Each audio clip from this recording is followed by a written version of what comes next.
बद्रीनाथ मंदिर, जिसे बद्रीनारायण मंदिर भी कहा जाता है, भारतीय राज्य उत्तराखंड के चमोली जनपद में अलकनंदा नदी के तट पर स्थित है।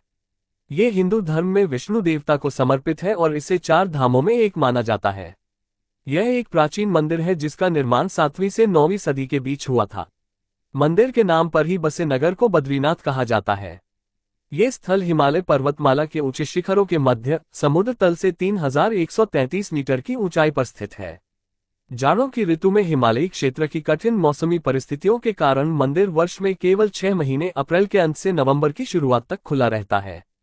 यह मंदिर विष्णु के एक रूप बद्रीनारायण की पूजा के लिए प्रसिद्ध है। यहाँ उनकी 1 मीटर लंबी शालिग्राम से निर्मित मूर्ति है, जिसे आदि शंकराचार्य ने 8वीं शताब्दी में नारद कुंड से निकालकर स्थापित किया था। इसे विष्णु के 8 स्वयं व्यक्त क्षेत्रों में से एक माना जाता है। बद्रीनाथ मंदिर के मुख्य पुजारी रावल दक्षिण भारत के केरल राज्य के नंबूदरी ब्राह्मण होते हैं। मंदिर को उत्तर प्रदेश राज्य सरकार अधिनियम 30/1948 में मंदिर अधिनियम 16/1939 के तहत शामिल किया गया था, जिसे बाद में श्री बद्रीनाथ तथा श्री केदारनाथ मंदिर अधिनियम के नाम से जाना जाने लगा। वर्तमान में उत्तराखंड सरकार द्वारा नामित एक 17 सदस्यीय समिति बद्रीनाथ एवं केदारनाथ मंदिरों का प्रशासन करती है। विष्णु पुराण, महाभारत तथा स्कंद पुराण जैसे कई प्राचीन ग्रंथों में इस मंदिर का उल्लेख मिलता है। 8वीं शताब्दी से पहले आलवार संतों द्वारा रचित नालय दिव्य प्रबंध में भी इसकी महिमा का वर्णन है। बद्रीनाथ नगर हिंदुओं के पवित्र 4 धामों और 108 दिव्य देशों में से एक है। इस क्षेत्र को बद्री विशाल के नाम से भी जाना जाता है और विष्णु को समर्पित 4 अन्य मंदिरों के साथ पंच बद्री के रूप में जाना जाता है। ऋषिकेश से ये 294 किलोमीटर की दूरी पर उत्तर दिशा में स्थित है। वर्तमान में 4 धाम महामार्ग तथा 4 धाम रेलवे जैसी कई योजनाओं पर कार्य चल रहा है। नामकरण: बद्रीनाथ क्षेत्र भिन्न भिन्न कालों में अलग अलग नामों से प्रचलित रहा है। स्कंद पुराण में इसे मुक्तिप्रदा कहा गया है। त्रेता युग में इसे योग सिद्ध और द्वापर युग में मणिभद्र आश्रम या विशाला तीर्थ कहा जाता था। कलियुग में इसे बद्रिकाश्रम या बद्रीनाथ के नाम से जाना जाता है। ये नाम यहाँ बहुतायत में पाए जाने वाले बद्री बेर के वृक्षों के कारण पड़ा। एक कथा के अनुसार विष्णु ने हिमालय में तपस्या की और लक्ष्मी ने बद्री वृक्ष का रूप लेकर विष्णु को हिम से बचाया। विष्णु ने लक्ष्मी के तप को देखकर कहा कि उन्हें बद्री के नाथ बद्रीनाथ के नाम से जाना जाएगा।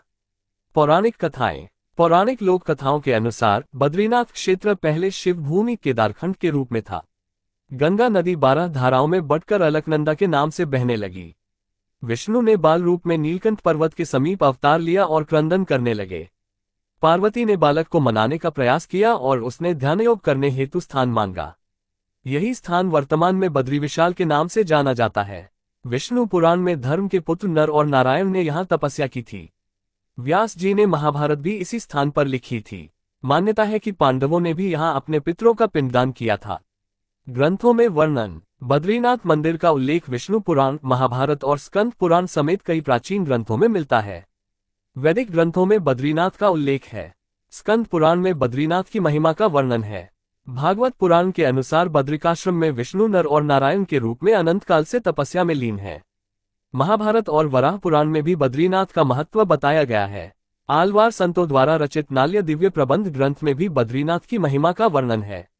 इतिहास: बद्रीनाथ मंदिर की उत्पत्ति के विषय में विभिन्न मत प्रचलित हैं। कुछ स्रोतों के अनुसार यह मंदिर 8वीं शताब्दी तक एक बौद्ध मठ था, जिसे आदि शंकराचार्य ने एक हिंदू मंदिर में परिवर्तित किया। अन्य स्रोतों के अनुसार मंदिर को 9वीं शताब्दी में आदि शंकराचार्य द्वारा स्थापित किया गया था। एक मान्यता ये भी है कि शंकराचार्य ने अलकनंदा नदी में से बद्रीनाथ की मूर्ति की खोज की और इसे तप्त कुंड के पास स्थित एक गुफा में स्थापित किया। मंदिर की आयु और क्षेत्र में निरंतर आने वाले हिमस्खलनों के कारण मंदिर का कई बार नवीनीकरण हुआ। 17वीं शताब्दी में गढ़वाल के राजाओं द्वारा मंदिर का विस्तार करवाया गया। 1803 में आए एक भूकंप के बाद यह मंदिर जयपुर के राजा द्वारा पुनर्निर्मित करवाया गया।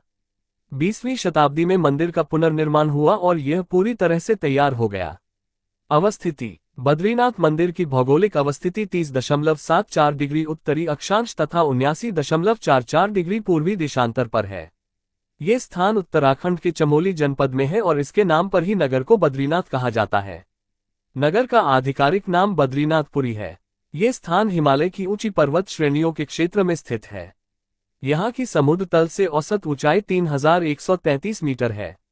यह क्षेत्र हिमालय की उस श्रेणी पर स्थित है जिसे महान हिमालय या मध्य हिमालय कहा जाता है। अलकनंदा नदी यहाँ से बहती है और मंदिर इसके दाहिने तट पर स्थित है। तप्त कुंड नामक गर्म चश्मा मंदिर के ठीक नीचे स्थित है, जिसका पानी औषधीय माना जाता है।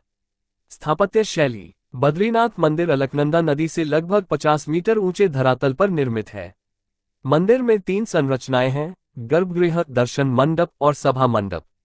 मंदिर का मुख पत्थर से बना है। सिंह द्वार के माध्यम से मंदिर में प्रवेश किया जा सकता है। गर्भगृह में भगवान बद्रीनारायण की शालीग्राम से निर्मित मूर्ति है। मंदिर के चारों ओर 15 अन्य मूर्तियों की भी पूजा की जाती है। तीर्थाटन। बद्रीनाथ मंदिर भगवान विष्णु को समर्पित पंच बद्री में से एक है। इनमें बद्री विशाल बद्रीनाथ मंदिर, योगध्यान बद्री, भविष्य बद्री, वृद्ध बद्री और आदि बद्री शामिल हैं। इन 5 मंदिरों के साथ जब 2 अन्य मंदिरों लक्ष्मीवन बद्री और नारसिंह बद्री को भी जोड़ा जाता है तो ये समूह सप्त बद्री के नाम से जाना जाता है।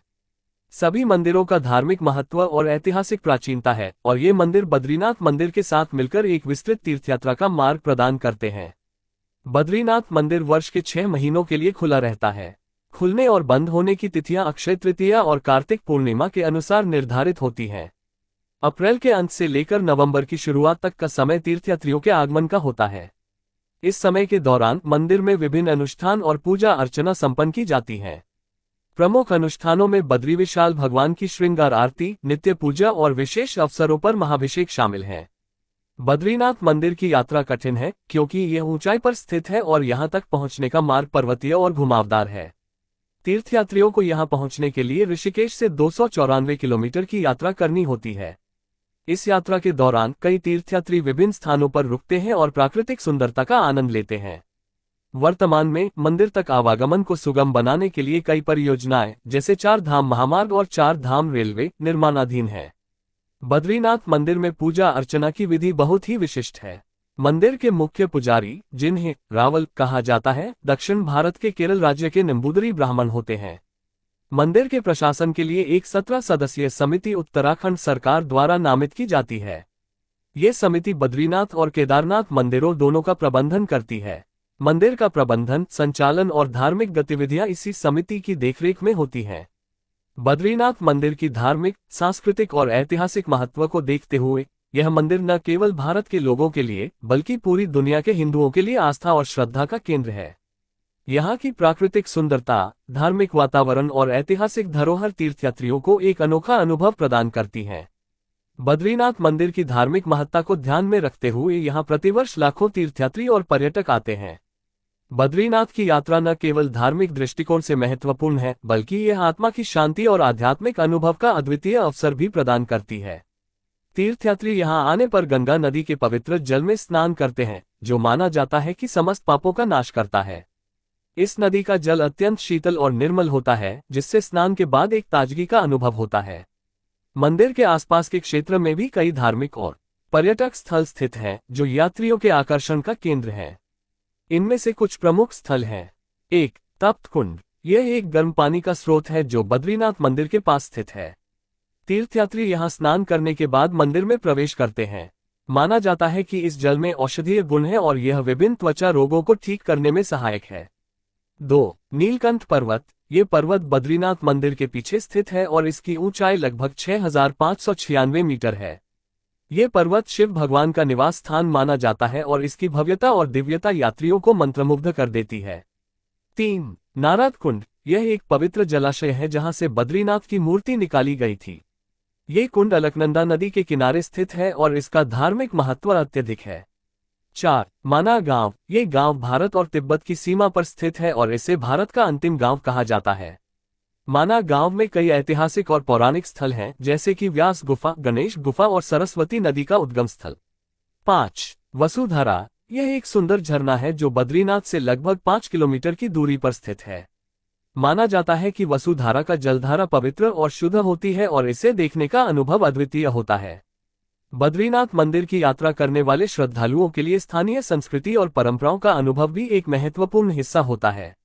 यहाँ के स्थानीय लोग अतिथि सत्कार में विश्वास रखते हैं और तीर्थयात्रियों को सहृदयता से स्वागत करते हैं।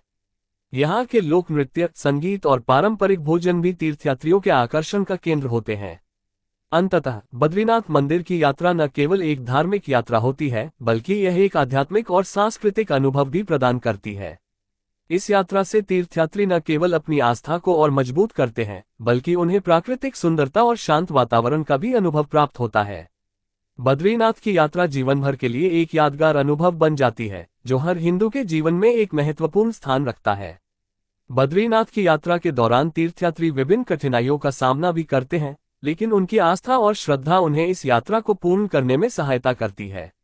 यात्रा के मार्ग में कठिनाइयां जैसे ऊंचाई की समस्याएं, ठंड का मौसम और कठिन रास्ते सभी तीर्थयात्रियों के लिए एक चुनौती हो सकते हैं। इन कठिनाइयों के बावजूद बद्रीनाथ की यात्रा एक आत्मिक और आध्यात्मिक सफर होती है, जो जीवन में एक बार अवश्य की जानी चाहिए। बद्रीनाथ यात्रा की तैयारी। बद्रीनाथ की यात्रा पर जाने से पहले कुछ महत्वपूर्ण तैयारियां करनी होती हैं। 1. स्वास्थ्य की जांच। ऊंचाई पर यात्रा करते समय स्वास्थ्य की समस्याएं हो सकती हैं, इसलिए यात्रा से पहले स्वास्थ्य की पूरी जांच करवा लेना आवश्यक होता है। 2. उचित वस्त्र। बद्रीनाथ का मौसम अत्यधिक ठंडा होता है, इसलिए गर्म कपड़े जैसे जैकेट, स्वेटर, ऊनी टोपी, दस्ताने और मोजे साथ ले जाने चाहिए। 3. दवाइयां और प्राथमिक चिकित्सा किट। यात्रा के दौरान होने वाली स्वास्थ्य समस्याओं के लिए आवश्यक दवाइयां और प्राथमिक चिकित्सा किट साथ में रखना महत्वपूर्ण है। 4. जल और भोजन। यात्रा के दौरान पर्याप्त मात्रा में पीने का पानी और हल्का भोजन जैसे सूखे मेवे, बिस्किट और चॉकलेट साथ में रखना चाहिए।